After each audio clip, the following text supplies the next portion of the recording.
Donald Trump has just won office, being the 47th president of the United States. And regardless about how we feel about him and his presidency, we have to address the elephant in the UFO room. Will he be the disclosure president? Let's take a look at his previous interviews on the matter, along with things that took place during his presidency between 2017 and 2021. He gave an interview back in September of 2023 on the Hugh Hewitt podcast stating this. When you were president, they briefed you on UFOs.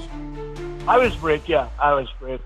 And while it's short, it's reassuring listeners that he was briefed on UFOs. And it seems like they probably had to brief Donald Trump due to all the things that were happening during his presidency. When on the Joe Rogan podcast, Joe asked Donald Trump, how much did they tell you about that?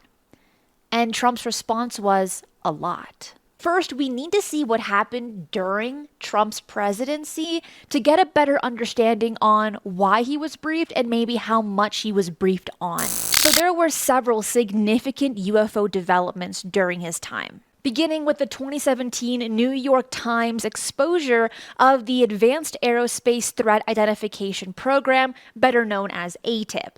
And this revelation marked the first official acknowledgement of a modern UFO investigation program, which had operated from 2007 to 2012 under Luis Elizondo's leadership. And then the Navy made history in 2019 by officially acknowledging 3 UFO videos known as the FLIR, the Go Fast, and the Gimbal, which the Pentagon subsequently released back in 2020.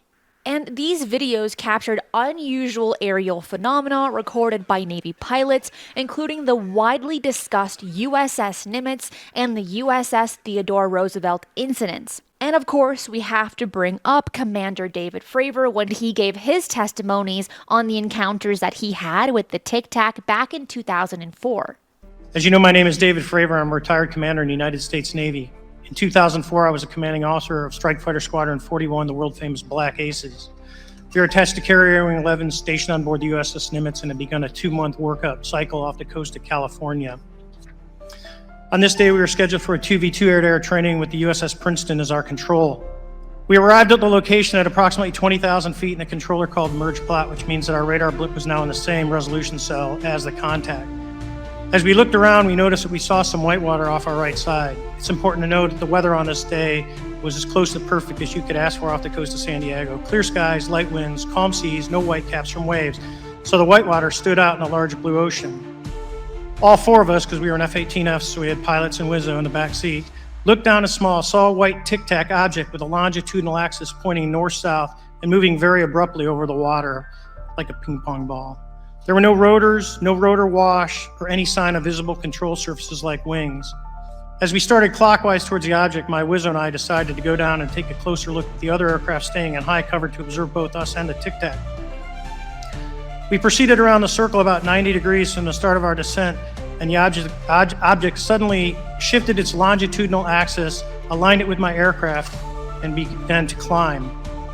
We continued down another 270 degrees, nose low, where the Tic Tac, or we considered 270 degrees to where, and we went nose low to where the Tic Tac would have been.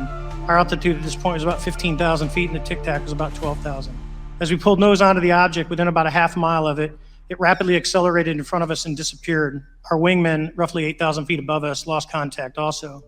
We immediately turned back to see where the whitewater was at, and it was gone also. So as we started to turn back towards the east, the controller came up and said, "Sir, you're not going to believe this, but that thing is at your cap point, roughly 60 miles away in less than a minute." You can calculate the speed. What is shocking to us is that the incident was never investigated. None of my crew were ever questioned. Tapes were never taken. And after a couple days, it turned into a great story with friends. It wasn't until 2009 till Jay Stratton had contacted me to investigate. Unbeknownst to all, he was part of the ATIP program in the Pentagon led by Lou Elizondo. There was an unofficial official report that came out that's now on the internet. Years later, I was contacted by the other pilot, Alex Dietrich, and asked if I'd been contacted, and I said no, but I'm willing to talk. I was contacted by Mr. Elizondo, and we talked for a short period of time, and he said we'd be in contact. This was all happening rather rapidly, and Trump couldn't turn a blind eye to this information. So maybe during this time frame, he was probably briefed on those incidents. And then policy changes followed as the Navy implemented new UFO reporting guidelines for pilots in 2019. And the Pentagon established the Unidentified Aerial Phenomena Task Force, better known as the UAPTF, back in 2020. Legislative accounts came in 2020 when the Senate Intelligence Committee demanded a comprehensive UAP report, and the COVID-19 relief bill included a 180-day deadline for this report, though it was ultimately delivered during the Biden administration. And while this was all taking place, Trump was talking to pilots that saw very strange things while they were flying in the sky. Take a listen to this impulsive interview that was released in June of 2024. There are unidentified aerial phenomena in the sky. We don't know what they are. Do you? So it's such a question I do get a lot, and it's such an interesting question. I've met with pilots, and they're not crazy. Conspiratorial. They're not crazy. Yeah. Sir, there was something there that was round in form and going like 4 times faster than my super jet fighter plane. And I look at these guys, and they really mean it. Yeah. And am I a believer? No, I can't say I am. But I have met with people that are serious people that say there's some really strange things that they see flying around out there. People that are very smart and very solid have said they believe there is something out there. And, it makes sense that there could be.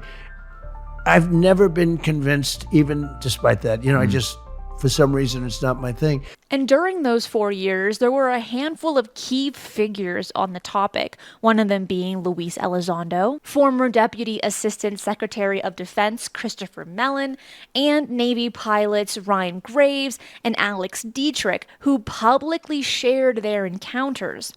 Then, the scientific community shared increased interest in UAP research through initiatives like Avi Loeb's Galileo Project, which was launched after Trump's presidency. But we need to look a little bit deeper, not just at Donald Trump, but those that he surrounded himself with as well. Let's take a look at John Ratcliffe. He was the then director of national intelligence under President Trump, who made significant public statements about UFOs, particularly during appearances on Fox News.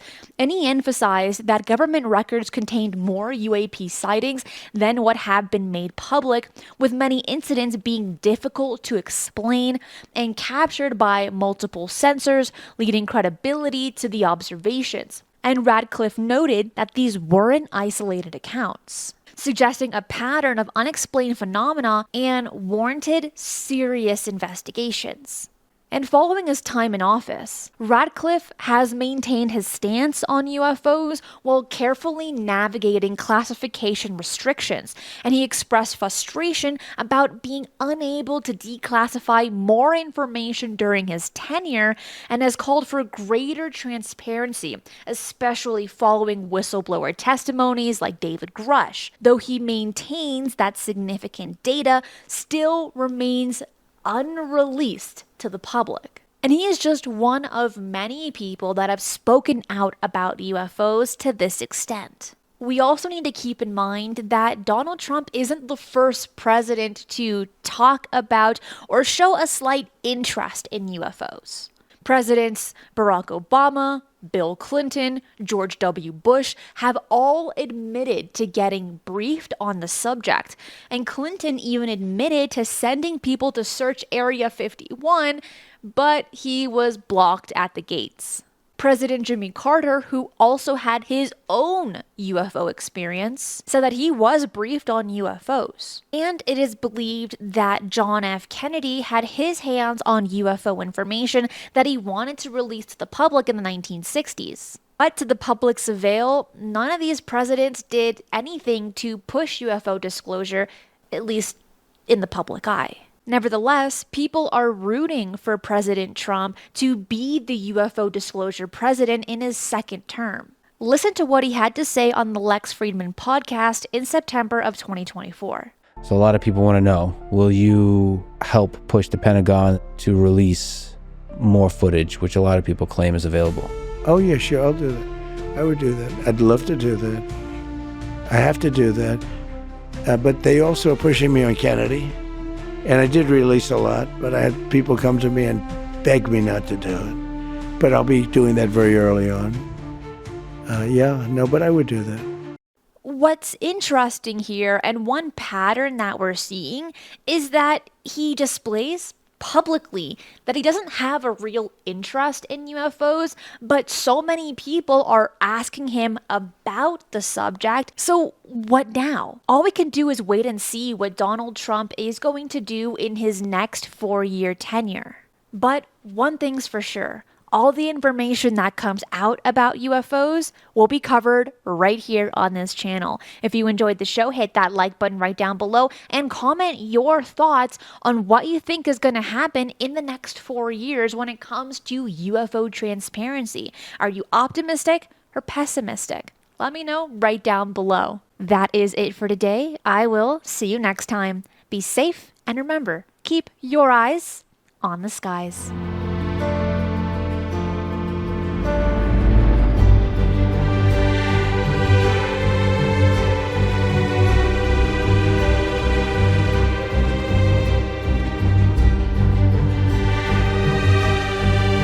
If you enjoy the strange and the mysterious, UFOs, the paranormal, and cryptids, this channel is for you. So make sure to subscribe, as I do 3 videos right here every single week, and hit that notification bell so you do not miss any of the bonus content I post right here.